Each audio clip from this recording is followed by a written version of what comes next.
Hello and welcome to the second season of Freshly Brewed Podcast.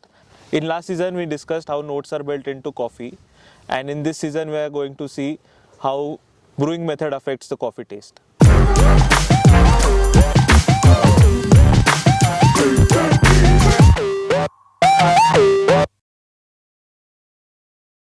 So I have decided to combine my newly found hobby of bike riding and long time love for good cup of coffee.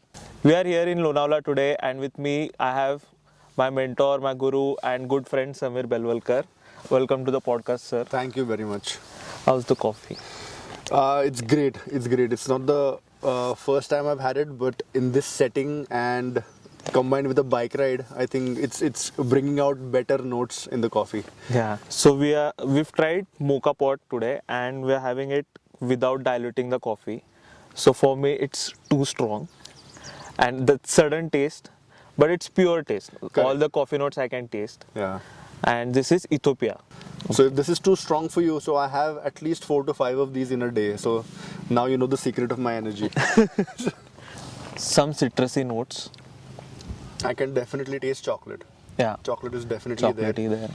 There's a citrusy aftertaste. And it's on the middle ground of my tongue. Yeah, correct. And it's bitter, yes, but I think it's not bitter that'll really cramp the muscles of your tongue. Yeah. But yeah, it's good bitter. Yeah. It's a medium roast, Yeah. dark roast. It's a dark roast. It's a dark roast. It's a dark roast. It's a little creamy also, and I think the way it started oozing out of the mocha pot, that itself, even the texture I found a little creamy. I don't know if that's something to go Yeah. by, but that the creaminess of the visible texture, I think I can also feel it on my tongue when I'm sipping it. So I always thought because we have it on direct hit, I thought it burns the coffee, but that's not the case Not really. because then the citrusy notes would have gone. Correct. So- And we do it on it's not a very big flame. The idea is it's like how you slow roast something. Yeah. So you keep it you keep it on simmer, and then take its own time to come out. That's how it will not get burnt.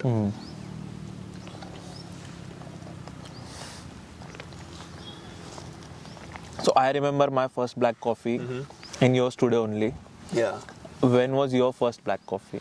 So my black coffee addiction and getting used to happened in US when I was on My Name Is Khan.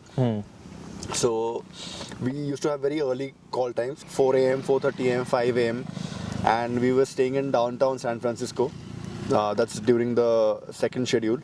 And at that time we used to assemble for the car to come and pick us up. And I used to be on time, you know how punctual I am. Yeah. At least try to be.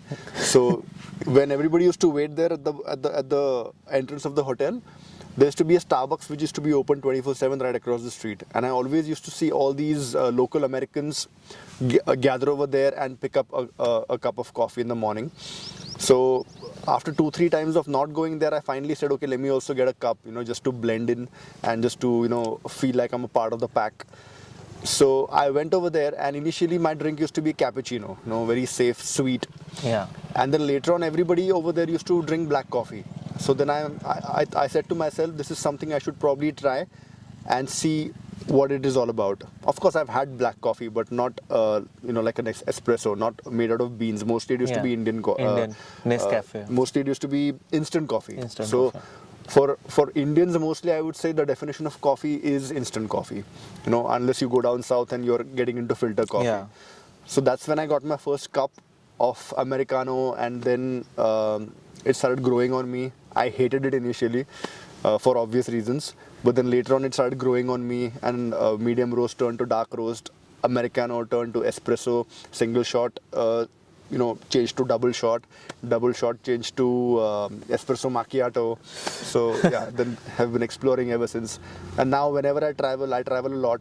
If I'm traveling international, most of my shopping are different kinds of coffee beans, and this is how we are with the African Hambola today. Nice. So this is only available in Dubai or something? No, it's this chain called Arabiaca. Personally, I think it's the best coffee I've ever had. So I know that there's one shop in Dubai Mall where I got this from. That entire annex of Dubai Mall, it's a huge mall. You cannot fathom how big it is. Biggest mall in the world. But the entire section,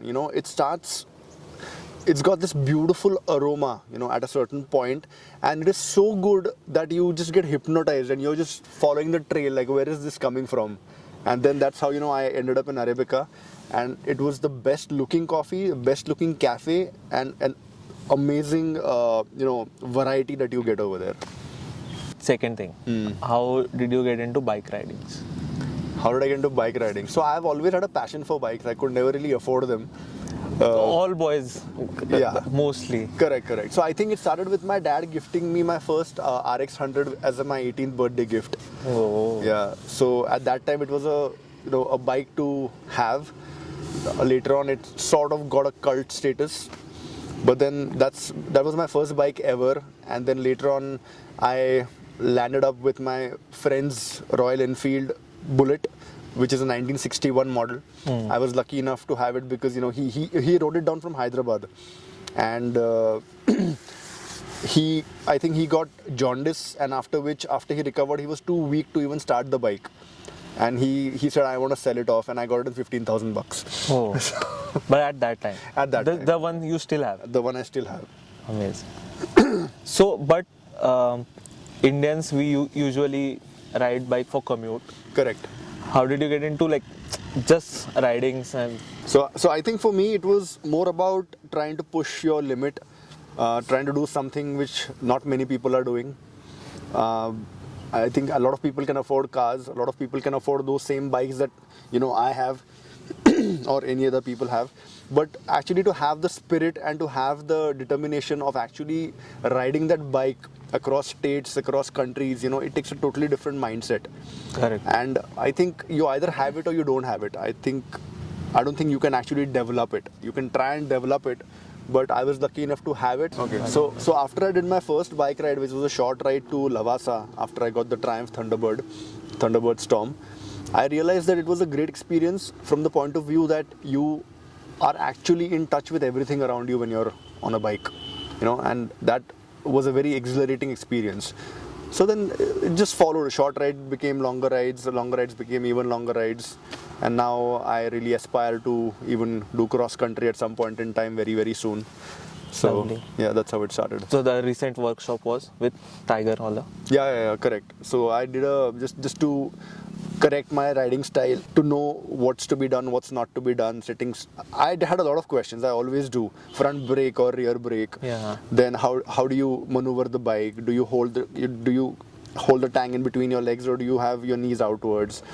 What is the correct position of your feet, on your pegs? So I had a lot of questions. So for that I attended this one level 1 certification workshop by a Dakar rally rider. And that was an eye-opener because I realized that most of the things that I was doing wrong. So after that, I immediately had a family trip to Goa, and I, of course, went on the bike. Everybody else went, either by air or in a car. And over there, I could actually practice whatever I learned while I was riding to Goa, and it made so much of a difference. It made the entire ride just seem like a piece of cake. Beautiful. And of course, I did a lot of coffee stops in between. How important is coffee in your life? I saw. It's how I start my day, and it's The first drinking. Yeah, it's how I start my day, and mostly the last beverage I'll have for the day. Before going to sleep also. So last beverage of the day, in the sense like 4:35. I will not go beyond that because sleep is very dear to me, and I'm an early riser, so I wake up at 4:45, 5 every morning. So amazing. I can't mess with sleep. Same here. I can't have coffee after 4:35ish. Yeah. So there was a time when I used to actually have a cup of black coffee at 9 and 10 at night and then immediately go to sleep also.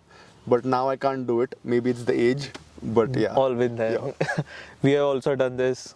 Every time after shoot, we need 1 cup of coffee and then we'll have good night's sleep. But correct. Yeah. Now it doesn't happen. Correct.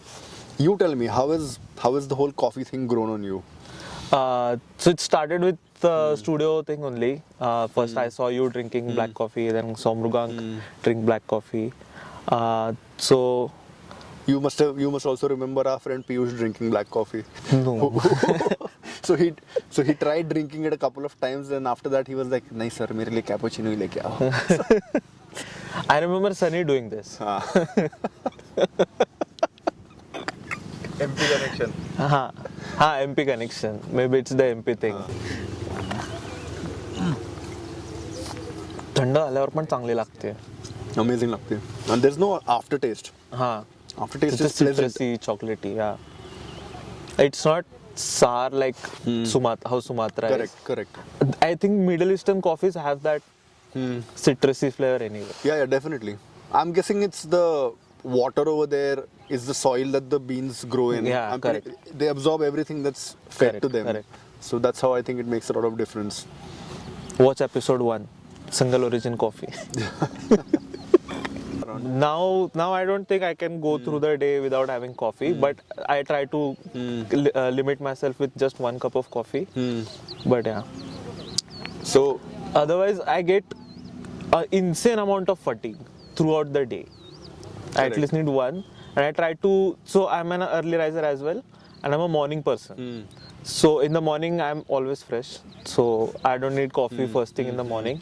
But after lunch, somewhere around that time, I need one more kick to get through rest of the day. Right. So I used to have copious amounts of coffee, and my doctor said that you should really reduce it because it will take a toll on your health later on. And I'm like, how can something so good take a negative toll on your health? But okay, I just gave him some credit for his qualification, and then he said, okay, limit it to just 1 cup a day. So what I did was I changed from Americano and diluted coffees to espresso shots. So I have 1 cup of coffee, but now it's broken down into espresso shots. Oh. So the caffeine amount is the same. Caffeine amount is more, but it's just 1 cup. Next thing is, what is your favorite drink?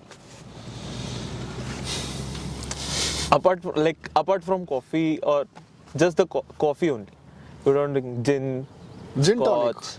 Gin tonic is my favorite. I literally can have it every day. I sometimes almost do. But yeah, gin tonic is my thing. Can't compare it to coffee, of course. You drink tea as well. I love tea also. So I'm somebody with a lot of addictions. And at any given point in time, I need to have at least one. So morning, since I work out early in the morning, I start with a shot of espresso just to give me that extra strength. But then once I'm back and after I do my breakfast and everything, I would definitely have a cup of tea. And then later on, it's maybe like 1 or 2 cups of coffee just to be loyal to my favorite drink. How much work do you actually have? Like to have so much of coffee? No, I don't. It doesn't justify it. I don't drink it because I need energy to do work. Okay. I drink it because I love the taste of it. And plus, I'm a beverage person. So I'm somebody who constantly likes to keep drinking something. Okay. So then coffee is the most obvious go-to. Even in the studio, if you see, even with the instant coffees, I have different varieties of instant coffees. And trust me, maybe we should do a review on those also later on. You have those instant coffees and they will actually taste like this. Almost close to this. They will not taste like instant coffee. Okay. Yeah. But since I discovered brewing part of the coffee, I usually don't go back to instant coffee. Yeah, correct. But sometimes, if you're traveling, if you're at the studio, if you want a quick cup somewhere, you can't really have the whole apparatus Correct. set. Yeah, correct. So at that time, even when I went to Goa, I had an entire bag full of my instant coffee, which is like a espresso number 57 from Davidoff. Okay. It's amazing, very creamy and gives you a similar feel. So for lack of this, I think, they can be life saviors. Yeah. While riding also, I carry Colombian of Starbucks. Yeah. Instant coffee. Correct. But it's just for the push. Yeah, correct. Nothing else. Correct. But there are a lot of different coffee brands coming, because I see a lot of your podcasts where you're having different beans from different coffee estates. Yeah. So I think the whole market is also opening up to a variety of Indian coffees. market especially is like, Correct. I think we are kind of seeing some revolution about coffees. Correct. Some eye openers. Correct. Because Blue Tukai is Nice. It's lovely. It's but it's washed. So I have noticed something about Blue Tokai is that it all across the range of their coffees, they have some similar tastes. With that, you get to know it's a Blue Tokai coffee. It's Correct. like their watermark. Right. Correct. And even their dark coffee or medium roast, they have that similar taste. Correct. Some notes. Yeah. I also had the privilege of having a big packet of Kopi Luwak. I don't know if you've had that. Have you had? You've had. I had. Yeah. So it's good. So yeah, that's the thing. So even also what happens is even at the studio right now, I've got I think 5 to 6 different beans that I've got from here and there. Yeah. So when I go, I start with, let's say, African Hambola. Then I want to probably try something which is from Panama, which is again like a nice roast that I've got. I've got one roast from Uganda. So you can't stop at one. You wanna Explore the taste. the second, then the third, then the fourth. How was your experience with Kopi? Kopi was good. I've always heard of it being the most expensive coffee and the most exotic coffee in the world. So Was it worth it? there's a reason I haven't bought it again. Correct. So on the second episode of our podcast, me and Tanvi tested the Kopi Luwak, and it was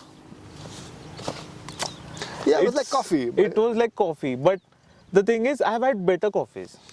The full bodiness, flavorful coffees. I've had better coffees. Correct. No, that's true. See, ultimately it is coffee. The whole process is different. But how different can it be? Yeah. Just because it's passing through the tract of a civet. But how different can it be? Ultimately it's going to taste like coffee. Yeah. So, So there was no such difference as Correct. processing. Correct. It didn't taste like washed. It didn't taste like sun dried. But there was no difference also. Frankly, I thought it was as good as Nescafe. yeah. The amount of money I spent on it was not worth it. Yeah. Correct. That's true.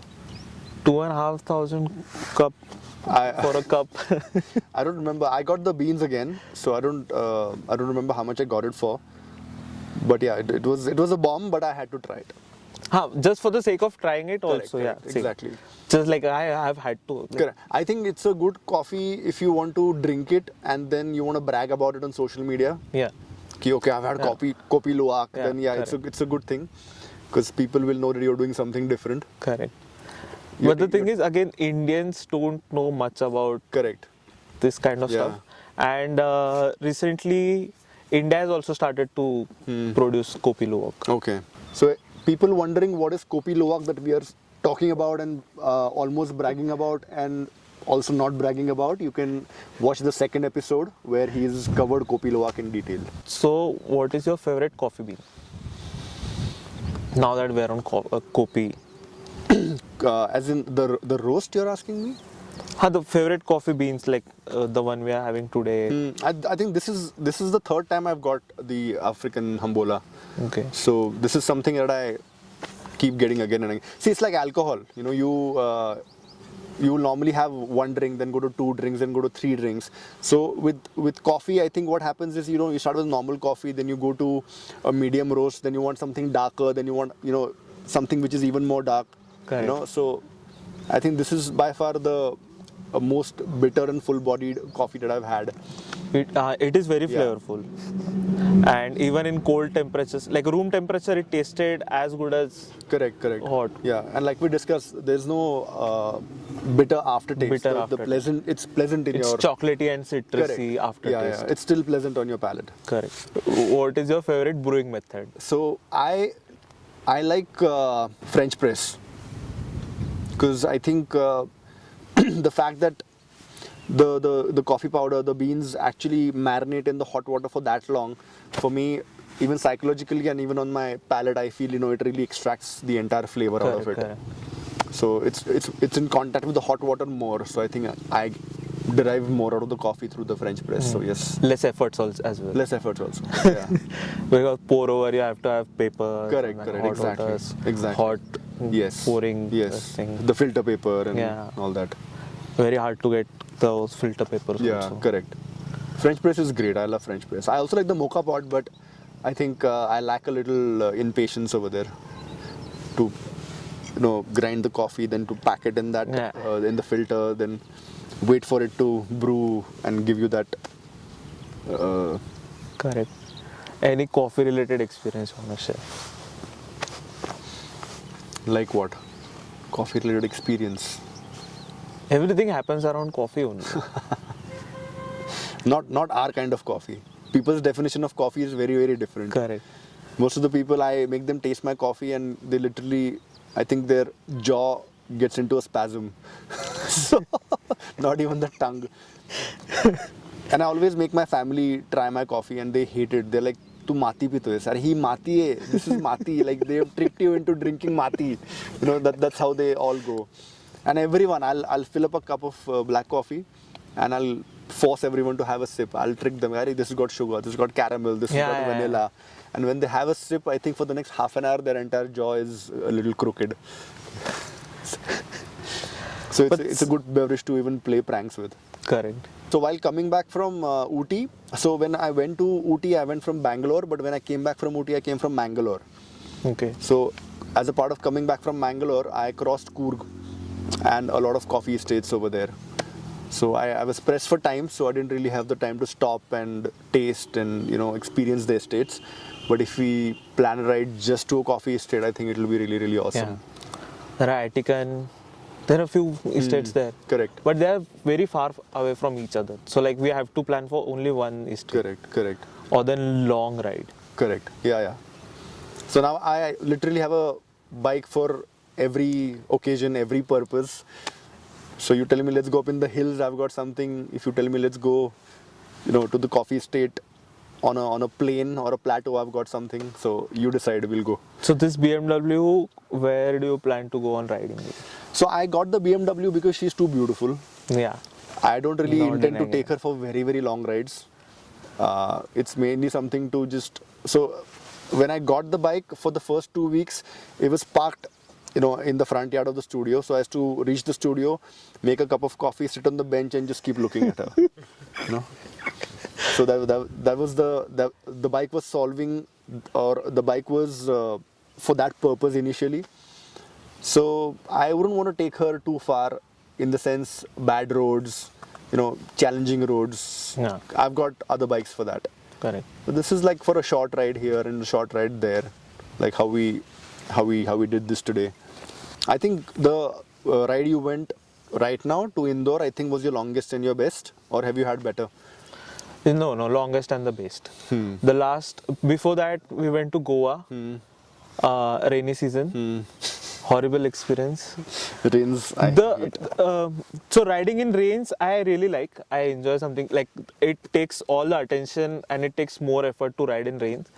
But water gets into the boots, and if I start out dry and then get wet while riding, that is fine.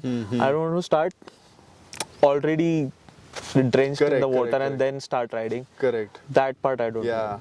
I remember, I think 3 years back or something, I had my Triumph Thunderbird Storm and I had gone to Mahabaleshwar in September. And I suddenly got rain midway and I was drenched. It was the worst. It was a nightmare. My shoes were literally full of water, like a water bottle. And then later on, I was there only for one night, and of course, the clothes and the shoes did not dry. The next day, I had to get into the wet clothes and the wet shoes.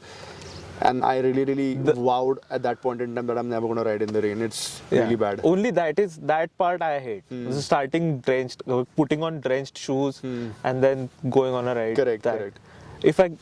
If we get wet while riding, that's fine. Correct. That's true.